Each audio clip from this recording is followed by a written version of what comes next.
નમસ્કાર દર્શક મિત્રો, શિનોર સમાચારમાં હું મેઘા અગ્રવત આપનું હાર્દિક સ્વાગત કરું છું. આપ જોઈ રહ્યા છો શિનોર સમાચાર.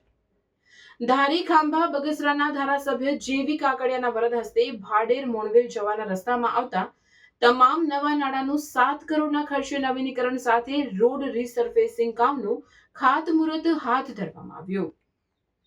ભાજપના સક્રિય આગેવાનોની ઉપસ્થિતિ વચ્ચે ધારાસભ્ય જેવી કાકડિયાએ નવા પુલ તેમજ રોડ કામનું ખાતમુહૂર્તનો કાર્યક્રમ યોજાયો હતો. વિકાસના કામને સતત વેગ મળી રહે અને ધારી તાલુકાના કોઈ પણ કામ બાકી ના રહી જાય તે માટે ધારાસભ્ય જેવી કાકડિયા દ્વારા પ્રયત્નો હાથ ધરવામાં આવ્યા હતા. કોઠા પીપરિયાથી ભાડે ને ભાડેથી મોણવેલ ડબલ પટ્ટી રોડનું આજે ખાતમુહૂર્ત કર્યું છે. એ રોડમાં જેટલા પુલ આવતા હતા એટલા પુલ સાથે ડબલ પટ્ટી રોડ બનાવવાનું આજે ખાતમુહૂર્ત કર્યું. પ્રસંગે ઉપસ્થિત તમામ આગેવાનો સરકાર તરફથી જે નવા રોડ મંજૂર થયા છે એના આજે ખાતમુહૂર્ત ચાલુ થયા છે.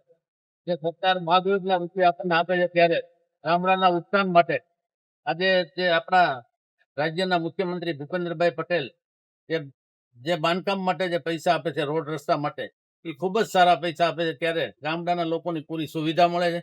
આ સુવિધા સભર આજે કોઠા પીપરિયા ગામે આ રોડનું ખાતમુહૂર્ત કરેલ. રિપોર્ટર સરફરાઝ ખોખર, શિનોર સમાચાર ન્યૂઝ, વીજપડી, અમરેલી.